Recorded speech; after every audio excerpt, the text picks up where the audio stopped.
নমস্কার বন্ধুরা, জয়ার সংসারে আপনাদের অনেক অনেক স্বাগত জানাচ্ছি। আজকে একটা নতুন রেসিপি নিয়ে আবার হাজির হয়ে গেছি। আজকে আমি সুজির ম্যাঙ্গো কেক বানাবো। আর এই সুজির ম্যাঙ্গো কেকটা বাচ্চা থেকে বড় থেকে প্রত্যেকেই খেতে প্রচণ্ড ভালোবাসে, কারণ এই সুজির ম্যাঙ্গো কেকটা খেতে দারুণ টেস্ট হয় আর মুখে দিলেই মিলিয়ে যায়। তো এই কেকটা আমি কিভাবে বানাচ্ছি সেটা দেখার জন্য ভিডিওটা প্রথম থেকে শেষ অবধি অবশ্যই দেখবেন আর আমার সাথে থাকবেন। আমার চ্যানেলটিকে যদি এখনও পর্যন্ত সাবস্ক্রাইব না করে থাকেন, সাবস্ক্রাইব করবেন, লাইক করবেন, অনেক অনেক শেয়ার করবেন বন্ধুরা। চলুন যাওয়া যাক। সুজির ম্যাঙ্গো কেক বানাবো বলে আমি সুজি নিয়েছি 200 গ্রাম। আর আপনারা যে কোনো রকম সুজি নিতে পারেন, তবে কিন্তু সুজিটা একটু মিক্সিতে পেস্ট করে নিতে হবে। আমি হাফ বাটি এখানে চিনি নিয়েছি, আর হাফ বাটি রিফাইন্ড অয়েল নিয়েছি, আর একটা বড় সাইজের আম নিয়েছি। সুজিটা এবারে আমি একটা মিক্সি জারে নিয়ে নিয়েছি। এবারে সুজিটাকে ভালো করে একটু পেস্ট করে নেব। সুজিটা পেস্ট করে নিয়েছি। দেখুন, সুজিটা ঠিক এইভাবে পেস্ট করে নিতে হবে, তবে পুরো কিন্তু একদম মিহি হবে না, একটু দানা দানা থাকবে, এতে করে কোনো অসুবিধা হবে না।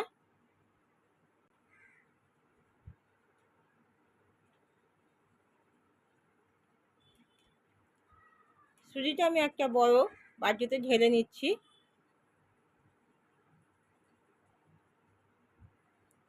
আমটা আমি কেটে আমের কাঠগুলো বার করে নিয়েছি। দেখুন, আমের কাঠগুলো পুরো বার করে নিতে হবে। আমের কাঠটা আমি মিক্সি জারে দিয়ে দিয়েছি, তার সঙ্গে চিনিটাও দিয়ে দিয়েছি। দিয়ে একটা পেস্ট বানিয়ে নিতে হবে। দেখুন, এইভাবে একটা পেস্ট বানিয়ে নিতে হবে।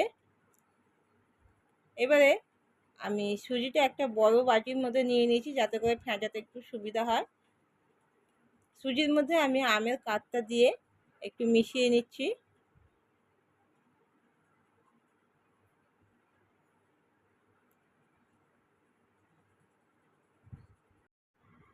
আম আর সুজির মিশ্রণটা যখন মেশাতে হবে, তখন কিন্তু একদিকে করেই মেশাতে হবে। একবার এইদিকে একবার ওইদিকে করে ঘুরিয়ে মেশালে কিন্তু মেশানোটা খুব ভালো হবে না। রিফাইন্ড অয়েলটা দিয়ে দিলাম, দিয়ে ভালো করে আবার মিশিয়ে নিচ্ছি। তবে একই দিকে করে দেখুন আমি কিভাবে মেশাচ্ছি, ঠিক এইভাবেই মেশাতে হবে।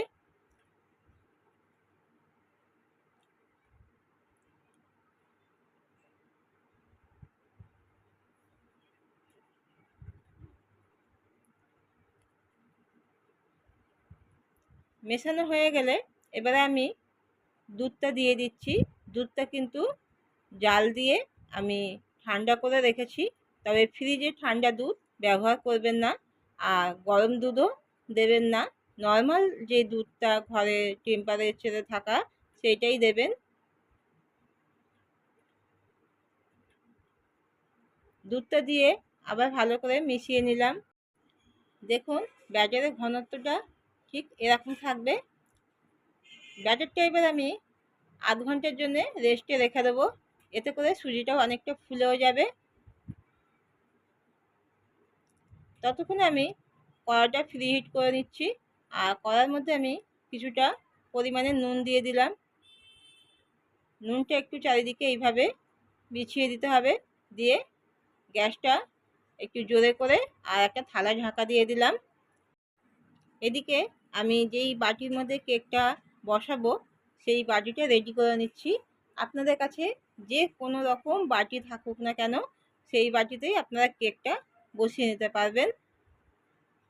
তবে বাটার পেপার না থাকলে আমার মতন করে এরকম একটু তেল ভালো করে লাগিয়ে নেবেন বাটির চারিদিকে, আর একটু গুঁড়ো ময়দা, শুকনো ময়দা দিয়ে একটু এইভাবে চারিদিকে বুলিয়ে নিতে হবে, ঘুরিয়ে ঘুরিয়ে, যাতে বাটির চারিদিকে ময়দাটা লেগে যায়।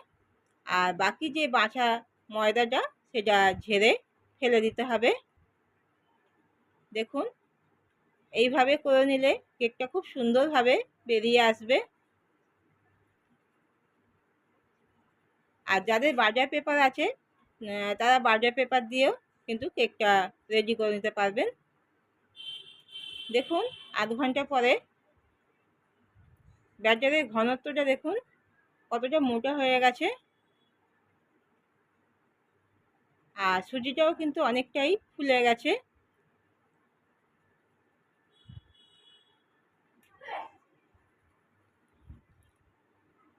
এবারে আমি অল্প করে দুধ দিয়ে দিচ্ছি।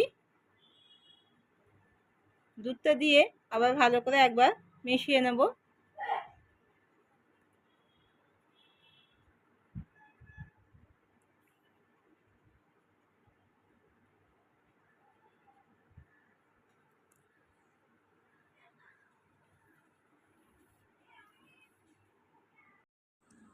সবশেষে বেকিং পাউডার দিয়ে দিচ্ছি 1 চামচ, আর বেকিং সোডা দিচ্ছি হাফ চামচেরও একটু কম, দিয়ে ভালো করে মিশিয়ে নিতে হবে।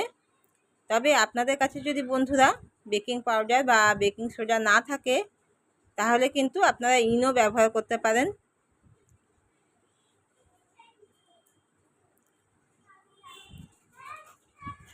মেশানো হয়ে গেলে আমি কেকের বাটির মধ্যে ব্যাটারটা ঢেলে নিচ্ছি। ঢেলে নিয়ে একটু এইভাবে ঠুকে নিতে হবে, যাতে করে ভিতরে যদি হাওয়া থেকে থাকে সেটা বেরিয়ে যাবে। আর দেখুন একটা স্ট্যান্ড আমি বসিয়ে দিলাম কড়ার মধ্যে, বসিয়ে আমি কেকের বাটিটা বসিয়ে দিয়েছি, দিয়ে একটা থালা ঢাকা দিয়ে দিয়েছি উপর থেকে। কিছুক্ষণ পর আমি একটু কাজু কিশমিশ দিয়ে কেকটা একটু সাজিয়ে দিচ্ছি।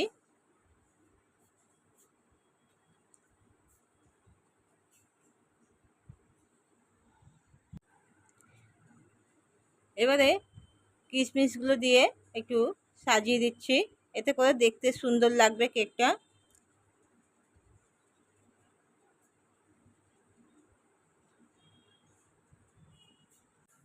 দেখুন কেকটা আমি একটু সাজিয়ে দিয়েছি। এবারে একটা বড় গামলা বাটি আমি ওপর থেকে ঢাকা দিয়ে দিয়েছিলাম। থালাতে সাইড থেকে একটু হাওয়া পাস হচ্ছিল, যার জন্য আমি গামলা বাটিটা দিয়েছিলাম। 20 মিনিট মতো আরও সময় লেগেছে। এবারে আমি একটু দেখে নেব যে কেকটা রেডি হয়েছে কিনা। দেখুন ছুরিটার গায়ে কিন্তু একটুও ব্যাটার লেগে নেই, ছুরিটা কিন্তু পরিষ্কার বেরিয়ে আসছে, তার মানে কেকটা রেডি হয়ে গেছে।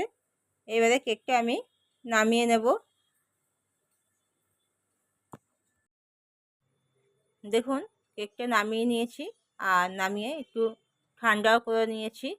এবারে একটা ছুরি দিয়ে আমি সাইডটা একটু ছাড়িয়ে নিচ্ছি।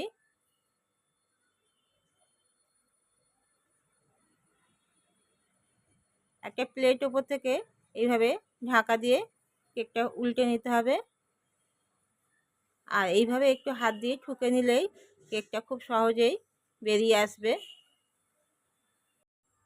দেখুন কেকটা কতটা নরম আর সফট হয়েছে, আর পিছনটা দেখুন কেকের কত সুন্দর একটা কালার এসেছে। এবারে কেকটা আমি একটু সোজা করে দেখাচ্ছি। দেখুন কত সুন্দর লাগছে দেখতে। একটু ছুরি দিয়ে কেটে দেখাচ্ছি যে কেকের ভিতরটা কতটা সুন্দর হয়েছে।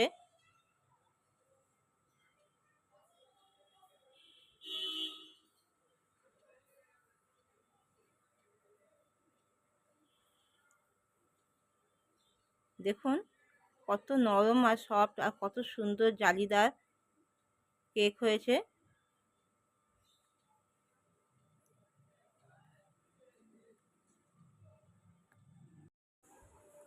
এবারে একটু ভেঙে দেখাচ্ছি। দেখুন বন্ধুরা কেকের ভিতরটা কতটা সুন্দর হয়েছে, একদম নরম সফট, একদম মুখে দিলে যেন মিলিয়ে যাবে।